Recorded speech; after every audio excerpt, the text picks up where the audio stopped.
Da segunda antes do intervalo. Agora a gente vai com o Vicente Lamônica, do Uruguai. Já fomos para a Colômbia, agora estamos descendo mais um pouco. O Vicente Lamônica também é formado em design gráfico pela Universidade do URT do Uruguai. Ele também é professor lá. Então, vocês vão vendo também, acho que todo mundo aqui, né? Todo mundo é professor também, né? Não acaba não escapando, né? E ele teve a primeira fonte uruguaia que foi comercializada internacionalmente. Ela foi em 2007, selecionada pelo Tipográfico, .org, que também é um site bem interessante também, tem uma compilação muito boa de fontes. E ele também é delegado da ATP no Uruguai. O César também não comentei, mas também no Tipos Latinos, ele também participa da organização, curadoria, enfim, acaba sendo assim, o mercado não é muito grande, seja em qualquer país, né? Então a gente acaba meio que, a gente participa de tudo. E o Vicente vai mostrar agora também um projeto que fala de tipografia e sobre tipografia, né? Como usando tipografias em uma publicação sobre tipografia. Então vocês imaginam aquela coisa, né? Quanto deve ser um pesadelo de qualquer pessoa, né? Você fazer livros sobre tipografia e qual fonte que você usa, de jeito que você usa. Aí sempre deve rolar aquela ciumeira também, né? De quem, você não usou minha fonte, você usou desse jeito, essa fonte é ruim. Por aí vai. Então ele vai contar um pouco dessa história. A palestra dele vai ser em espanhol, essa está sem tradução simultânea, mas a despacio. Então também a gente, se tiver algum problema também avisam aí também. A gente pede para falar um pouquinho mais devagar, mas eu acho que vai ser tranquilo. E, então com vocês, Vicente Lamônica.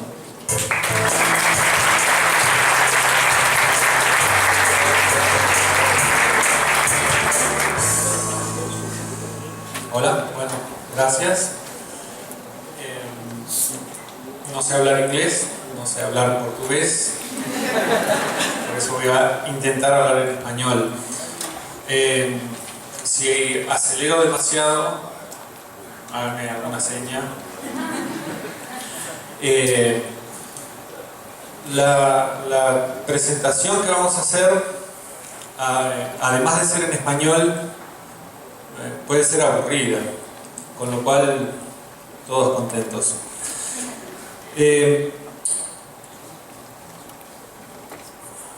Antes que nada, para mí es importante agradecer a Diatipo que nos haya invitado. Este año fue muy importante para la tipografía uruguaya porque desde Brasil nos invitaron a 3 eventos, al Type Camp, a Tipos Latinos Brasilia. En esas 2 oportunidades asistió Fernando Díaz, un colega mío, y ahora estamos acá en Diatipo, con lo cual como que empezamos a vincularnos más asiduamente, más frecuentemente con Brasil, que para nosotros es una cosa importante, así que gracias por la invitación. Una aclaración que también tenemos que hacer es que el proyecto que estoy mostrando ahora no es un proyecto terminado, sino que es lo que estoy haciendo ahora. Así que también si ven que hay algún error, está bueno que me lo digan porque lo puedo corregir. Esta sería la tapa de un libro que nosotros vamos a publicar a principios de 2013, que habla sobre tipografía latinoamericana. Entonces, primeramente les voy a contar de qué trata el libro y después voy a mostrar algunos lineamientos para el diseño de este libro. ¿Hasta ahora se entiende más o menos? Bien. Casi todas las láminas además me ayudaron a traducirlas al portugués, así que también se puede simplificar. Hace algunos años ya en Uruguay nos empezamos a preocupar por definir si a nivel de tipografía estábamos avanzando, estábamos retrocediendo o estábamos estancados. Entonces, para darnos cuenta de esa situación, empezamos a analizar cuál era la situación y organizamos un montón de datos en función de 6 líneas para definir justamente cuál era la situación de nuestra tipografía. Después vimos que esas líneas de análisis podían ser trasladadas a Latinoamérica y esa es la idea que vamos a intentar reflejar en el libro. Las 6 líneas de análisis son estas que están acá. Las personalidades. ¿Qué personas están diseñando tipografía o enseñando tipografía o difundiendo tipografía? El contexto histórico, cuál es la historia de la tipografía en Latinoamérica. La organización, dónde se enseña, cómo se enseña, si hay grupos de trabajo, si hay publicaciones, si hay exposiciones. Las fuentes, las tipografías, bueno, qué dibujos de letras se han hecho. Los usos, si esas letras se usan o no se usan. Y por último, las perspectivas, qué esperamos que pase de acá para el futuro con respecto a la tipografía. Esos son como los 6 ejes que van a ser los 6 capítulos en el libro. En cuanto a las personalidades, va a haber textos sobre Fontana, Johnston, Alepol, los nombres que dice ahí. Esos 5 primeros nosotros los consideramos como que de un impacto fundamental y regional. Y los 3 de abajo, Gustavo Wojciechowski es uruguayo, César Puertas, colombiano, Juan Heilborn, paraguayo, los consideramos como que tienen un fuerte impacto tanto en sus países de origen como también en el movimiento de la tipografía en Montevideo. Entonces, por eso los destacamos.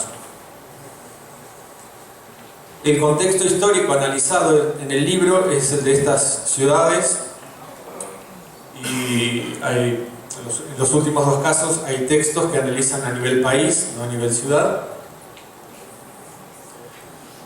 Las organizaciones que están relevadas en el libro son las 3 posgrados formales en Chile, en México y en Argentina, y las experiencias de tipitos argentinos, tipocracia y doblete.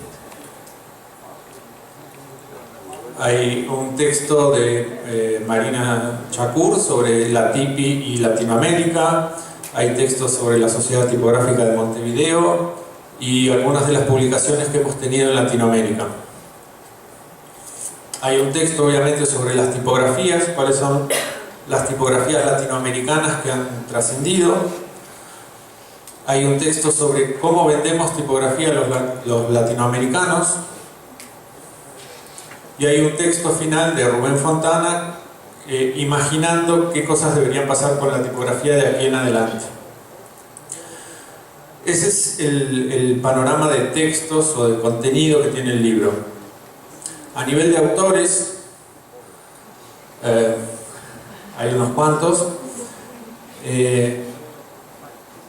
Al principio, cuando empecé con este proyecto, pensé que iba a ser como que uno puede decir es fácil, haces un libro y no escribís nada, invitas a un montón de gente que lo escriba. Creo que hubiera sido más fácil escribir el libro que coordinar todos los envíos y reclamarle a las personas que te están ayudando que te envíen las cosas a tiempo, porque no lo podés rezongar, porque te tienen que ayudar. Bueno, de ese mapa de gente, por ejemplo, estos son los autores que invitamos de Brasil. Estos son los autores que participan desde Montevideo y el resto son de distintos países distribuidos de esta forma.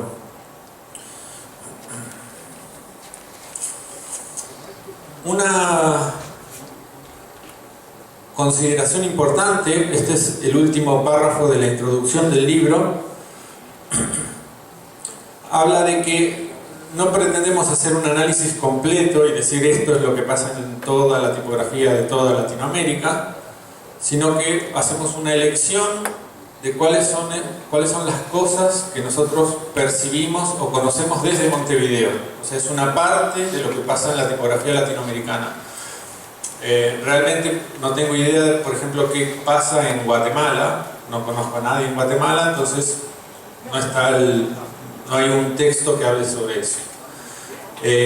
Esto que esté incompleto si bien puede ser una carencia para el libro, de repente es una invitación para que desde otro lado alguien haga algo parecido y lo complete. Yendo al diseño del libro, y como les aclaré al principio que es una cosa que está en proceso, que no está terminado, que es lo que estoy haciendo ahora, hay algunos lineamientos que tienen que ver con lo que presentó César recién, de decir, bueno, ¿cuál es el problema que hay que resolver a nivel de diseño? ¿Cuál es la situación que hay que resolver? Entonces, muchas definiciones para el diseño del libro, más que apoyadas en el terreno gráfico, están apoyadas en el terreno político. Es decir, cosas como que, bueno, tengo que elegir tipografías, no las que más me gusten, sino que tengo que tratar de que algunos países estén representados con tipografías. Que algunos países, así como tenían que estar representados con autores, estuvieran reflejados con la elección de alguna tipografía de ese país.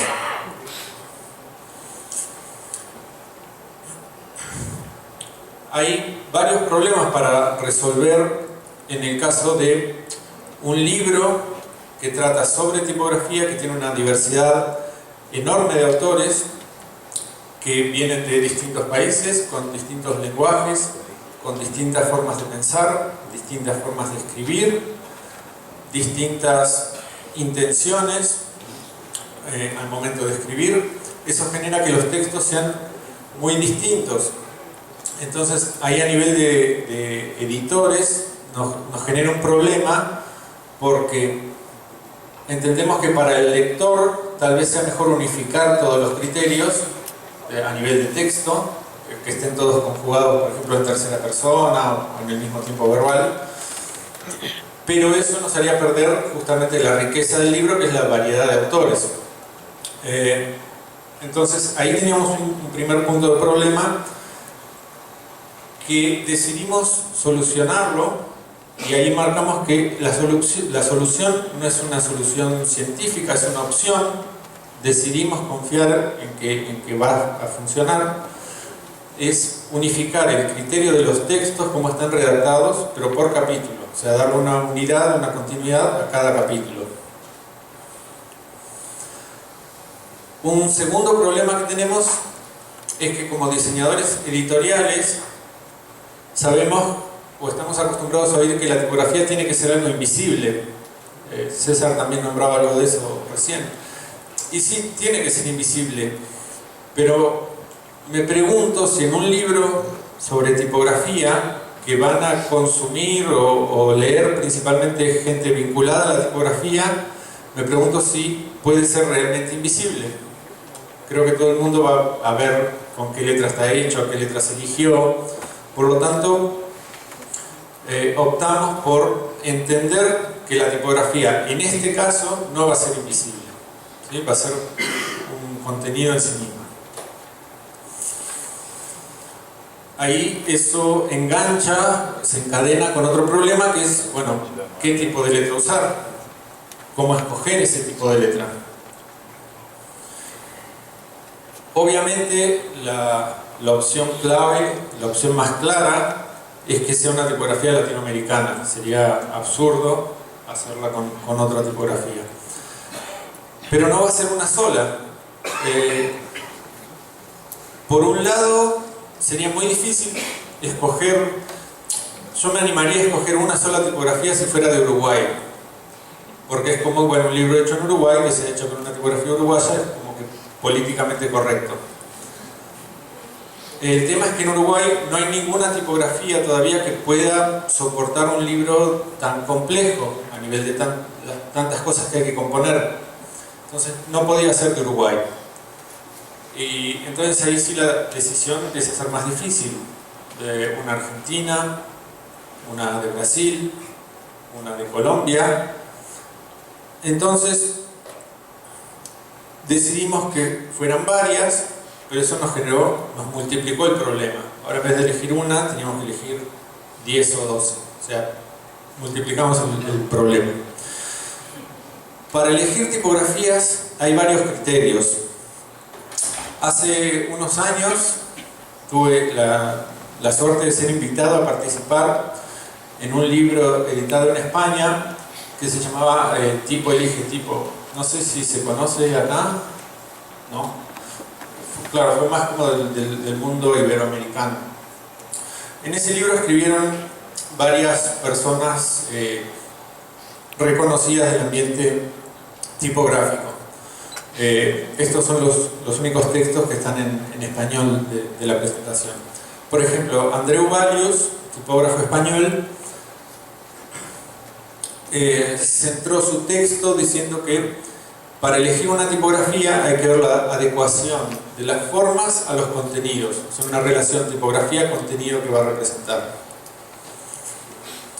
Jorge de Buen, tipógrafo mexicano, dice que para elegir una tipografía él se fija en la cantidad de signos que tiene.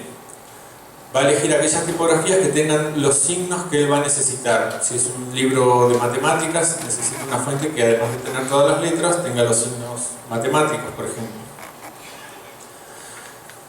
Miguel Catopodis, un tipógrafo argentino, hace hincapié o pone el acento en que la tipografía sea versátil, digamos, bueno, lo que dice ahí, que rinda, que sea robusta, es decir, que sea fuerte, que soporte su uso. Pablo Cosgaya, tipógrafo argentino, hace hincapié o pone el acento en la comodidad en la lectura de una tipografía. En ese texto, en ese libro, César Puertas decía que también hay variables que tienen que ver con la historia de una tipografía y con el valor estético de una tipografía. Perdón.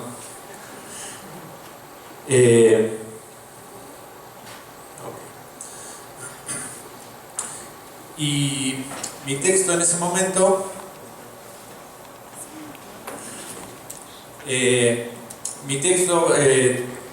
para ese libro también hacía hincapié en una cuestión política. Es decir, para elegir una tipografía desde Latinoamérica, lo que tenemos que ver es si la tipografía es latinoamericana. No como el primer tema, es decir, no hay que decir en primera instancia voy a elegir una letra latinoamericana, sino que, ahí está resaltado en azul, ¿qué pasó? Ahí estaba resaltado que la última pregunta que nos tenemos que hacer tal vez para elegir una tipografía es si no hay una tipografía latinoamericana que cumpla con todos los aspectos anteriores de los que hablamos.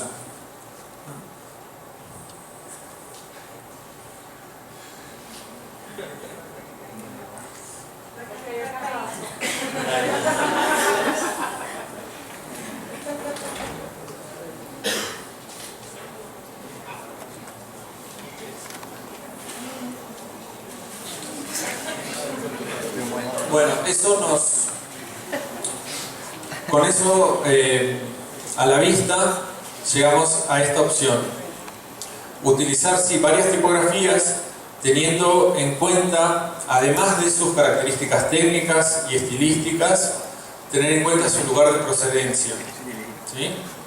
Es decir, cubrir algunos países que a nosotros nos interesaba que estuvieran representados desde la tipografía.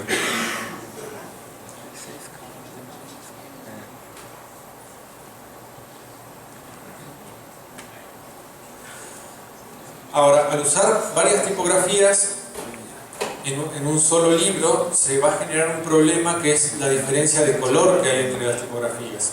Entonces van a quedar, así como había que ser políticamente correcto en elegir tipografías de algunos países, después había que ser, o habrá que ser en el futuro, cuando diseñe este libro en estos meses, voy a tener que prestar atención a que ningún texto quede más oscuro que otro, que nadie pueda decir por qué mi texto quedó más contrastado que el del otro. Sobre todo si son autores argentinos, me va a pasar. ¿No?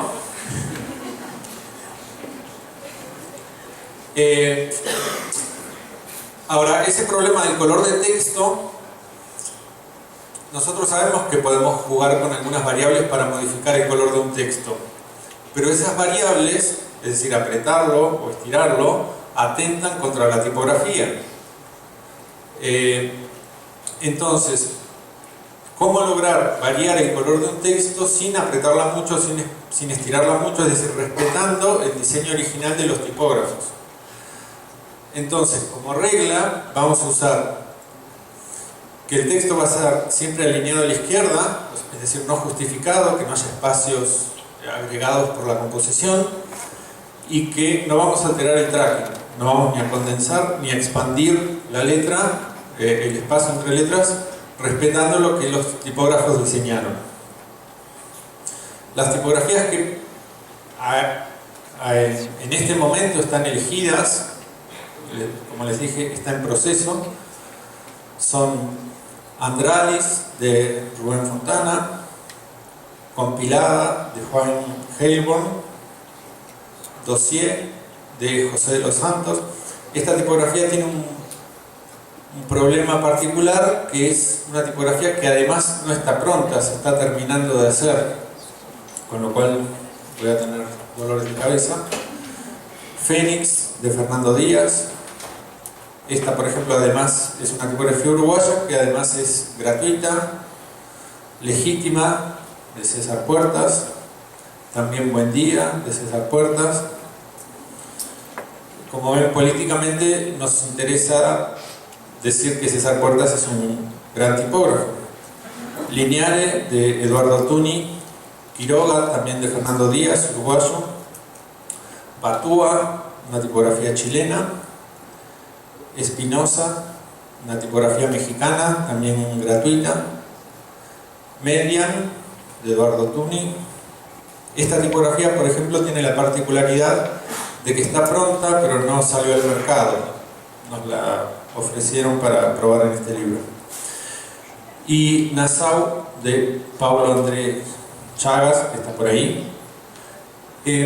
La selección de esta tipografía en particular tiene una pequeña anécdota, que es que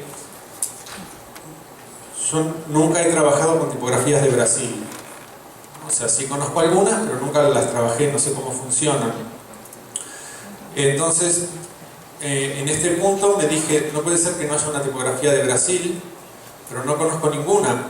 Entonces pregunté a los conocidos de Brasil si me podían recomendar una tipografía de texto brasileña, y bueno, me recomendaron esta, así que ahí estará.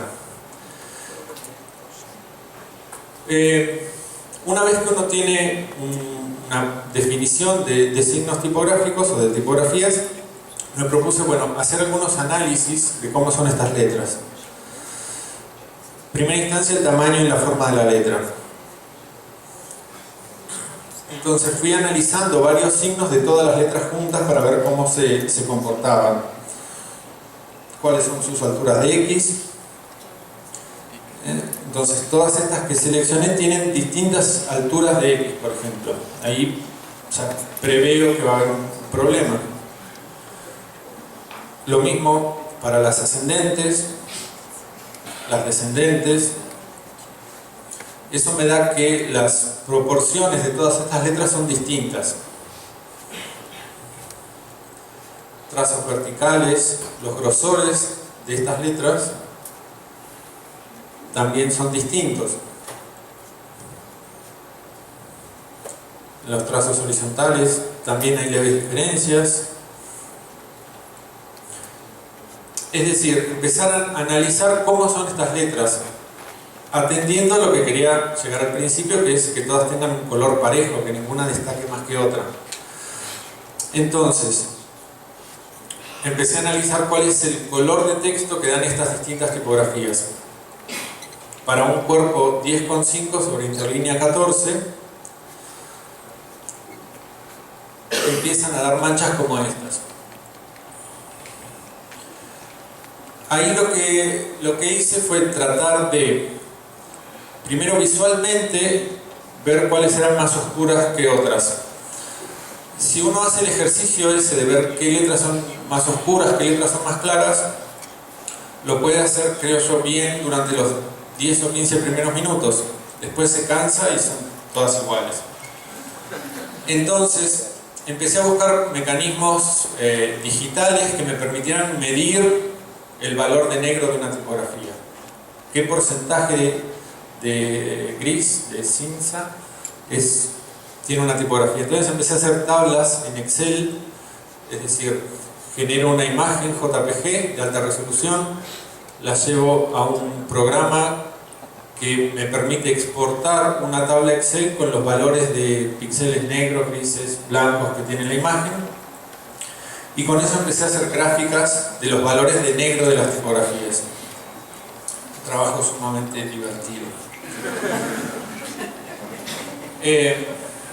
Y llegué a estos porcentajes. Que Andralis, por ejemplo, tiene un valor de negro de 15,5, etc. Los valores que están ahí. Es decir que las tipografías con las que pienso trabajar se comportan en cuanto a la mancha del color de texto de esta manera. Sobre la izquierda tenemos los porcentajes de negro. Vemos que todas están entre un 15,5% a un 13,4% la más clara. Es decir que a pesar de que todas las tipografías tienen alturas de X distintas, grosores distintos, formas distintas, parece ser que una tipografía para texto tiene que estar en un valor de 15% más o menos de negro, ¿no? Suele ser lo usual. Es decir, hay una diferencia entre la más oscura y la más clara de 2,1%, una diferencia chica. Ahora, si voy a usar varias tipografías y quiero que todas se parezcan en cuanto a la mancha de la página, sería absurdo que unas se vieran más grandes que otras, porque si las quiero unificar, tengo que pensar en el tamaño como en lo que más fácilmente se identifica como algo distinto. Entonces, volví a ver las tipografías, pero esta vez igualando la altura de X. Lo mismo con ascendentes, descendentes, midiendo sus proporciones. Y acá lo que se ve en azul es cómo eran las tipografías antes, cuando tenían el mismo cuerpo, y en blanco cómo serían las tipografías una vez que igualamos la altura de X. ¿No? Las que están en amarillo son las que hubo que achicar, las que están en azul son las que hubo que agrandar para unificar los valores de X. Ahora, al modificar la altura de X, la mancha de texto va a cambiar sus valores. Haciendo el mismo proceso en Excel y todo lo demás, me da que, por ejemplo, la letra Andralis a un tamaño de 10,5, es decir, la que no modifiqué, sigue pesando 15,2. Pero, por ejemplo, la letra compilada la tuve que achicar hasta 9,5 puntos para que tuviera la misma altura de X, con lo cual el valor de gris cambió bastante, es mucho más clara, 11,6%. Etcétera, etcétera, con las demás tipografías. Nassau la tuve que achicar muchísimo, hasta 9,2 puntos, es una letra enorme, a más grande del mundo.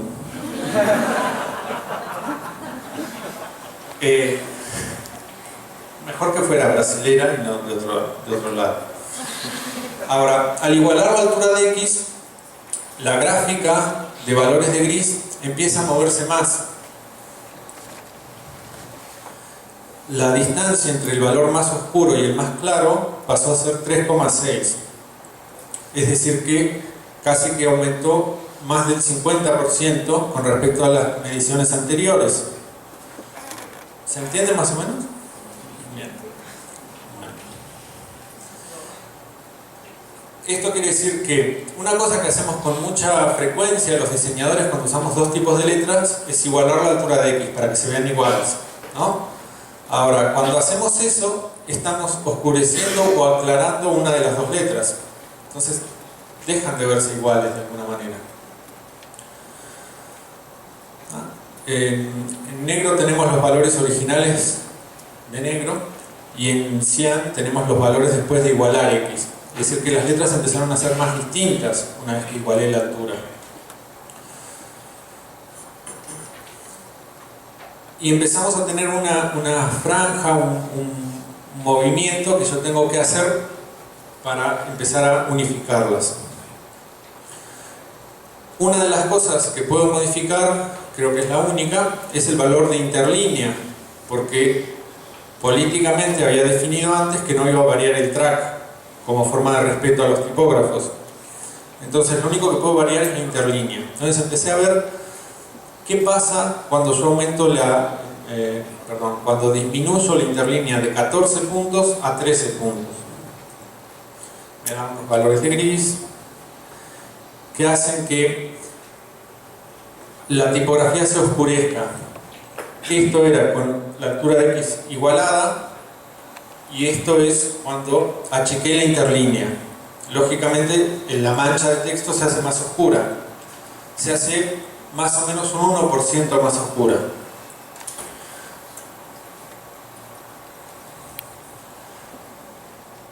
Empecé a probar, bueno, qué pasa para el otro lado. Si en vez de achicar la interlínea, la agrando.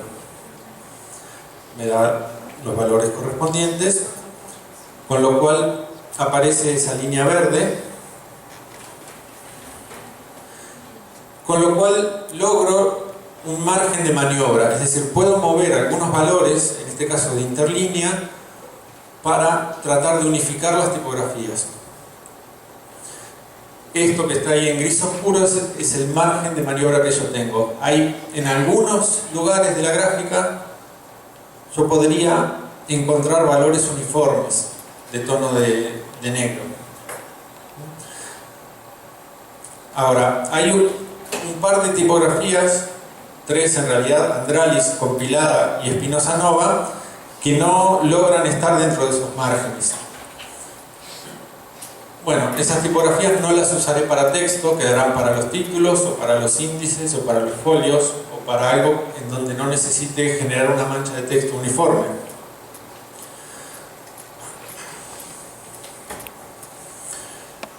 La estructura gráfica del libro. Antes de hacer todo este análisis, yo me había planteado una estructura de módulos. La editorial me da el formato, que es A5, eso es algo dado, por lo tanto no puedo elegir el formato. Yo me planteé estos módulos sobre los cuales ubico una caja de texto, y después esa caja de texto la voy a manejar de esta manera, tratando de separar las imágenes de los textos, que las imágenes queden libres. En algunos casos van a ser fotografías, pero en la mayoría de los casos las imágenes van a ser tipografías. Entonces quería separar bien para que no se mezclara el texto para leer con el texto para ver. Ahora, después de hacer este análisis de las tipografías, me encontraba con que si varío la interlínea, no siempre me van a coincidir las líneas de texto con los módulos de la estructura. La línea azul que hay abajo representa el desfasaje entre una grilla de 13 puntos, 14 puntos y 15 puntos. Ahora, yo elegí, siempre digo que un diseñador editorial va a cometer errores, no va a ser un trabajo perfecto. Yo elijo cometer el error de que todas las cajas de texto puedan ser distintas para lograr que todos los colores de texto sean iguales. Es decir, elijo cometer un error en lugar de otro.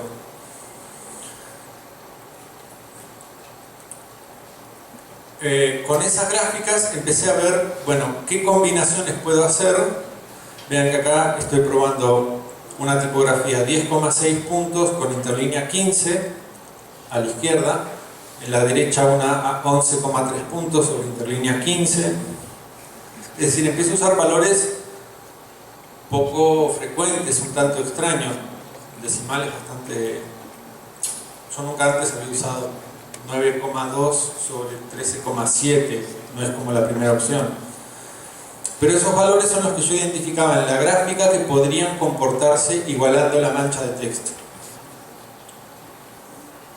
Entonces hice pruebas de impresión de eso, y esas variantes me dan valores de texto que se empiezan a ubicar por ahí, no exactamente perfectos, pero bastante más acercados, colores bastante parejos. ¿Ah? No están todos en el mismo tono, pero están mucho más cerca que al principio. Y ahí terminamos.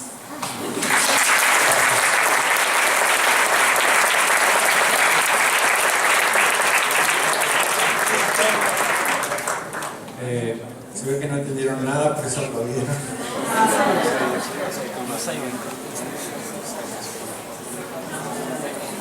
Bom, agora deu para ver como o type design leva isso a sério mesmo, né?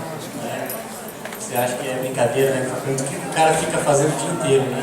Desenhando letrinha? Não, também tem muito esse lado, né? Entendeu?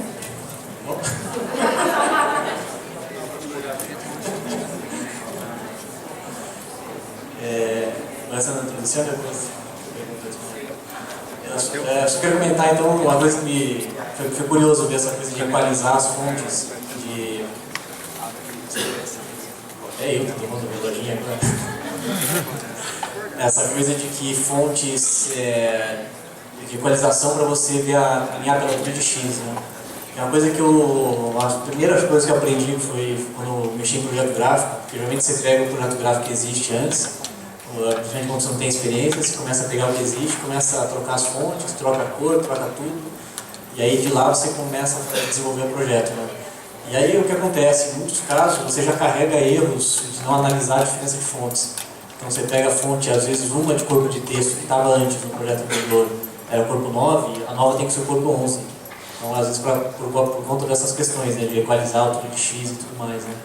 E é uma coisa que isso para quem, pelo menos comigo aconteceu assim, na primeira vez que eu fazia projeto gráfico, o primeiro erro que eu cometi foi esse, né? Aí eu comecei a ver, mas o que está acontecendo, né? Você imprime, você passa para a prova com todo mundo, aí depois lá na frente você vai ver que o problema era de... Você tem que começar a analisar a altura de X, e aí que você começa a ver que para entender bem tipografia tem que pesquisar, tem que estudar mesmo, né? Não adianta só ver uma fonte e falar, pô, essa aqui é bonita, e principalmente, não caia em quem está vendendo, né? Sei que tem um monte de gente aqui que vende fonte, mas o espécime de quem está fazendo é a opinião dele. Então não caia dizendo, essa fonte é ótima para texto corrido em corpo 11. Faz o teste, vê se funciona mesmo, porque aí vai um pouco também que a gente pode falar na mesa redonda, a questão também que muito type designer não trabalha como designer também. Então, às vezes, a decisão que ele faz é baseada numa decisão pessoal também. Claro, ele que está desenhando a fonte, ele pode dizer como que é o melhor uso, né? Mas tem que tomar cuidado com isso, né? De não cair cegamente no que o type designer fala, né? Então, agora a gente já está botando tempo aqui no nosso intervalo, mas eu vou fazer uma pergunta para o Vicente. Está entendido? Sim? Segura, claro.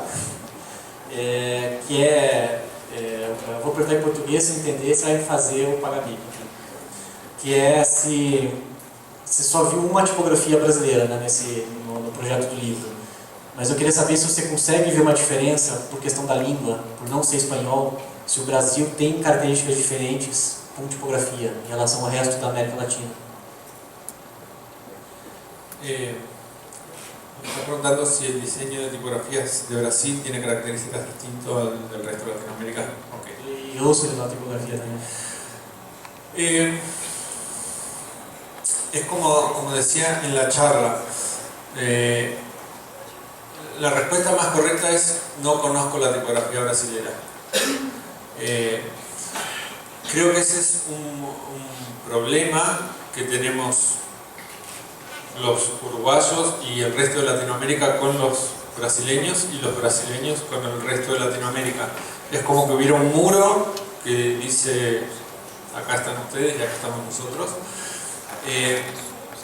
Entonces, realmente desconozco si las tipografías brasileñas se comportan distinto. Supongo que no, porque es como cuando yo estaba viniendo para acá, dije, bueno, voy a tratar de... Supuestamente el portugués y el español es muy fácil, muy parecido, voy a entender todo.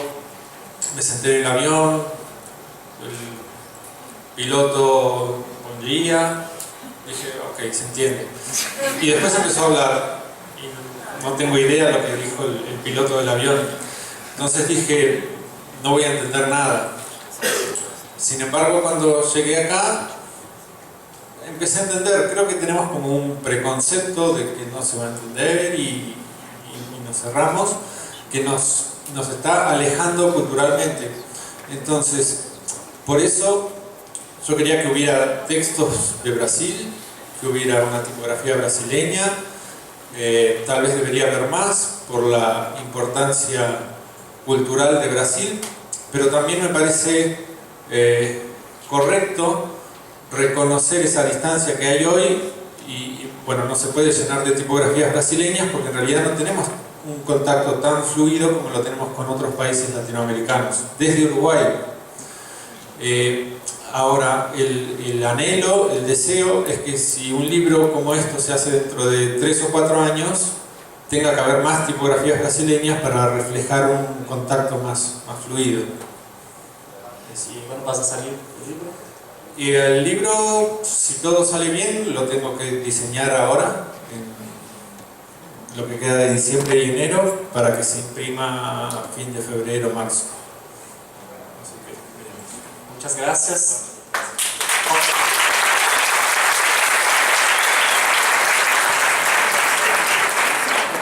Bom, gente, agora a gente tem coffee break até às 4, um pouquinho mais curto. De novo, a exposição está aberta aqui. Quem quiser sair direto por aqui, está com a cortina, mas está aberta. Tá?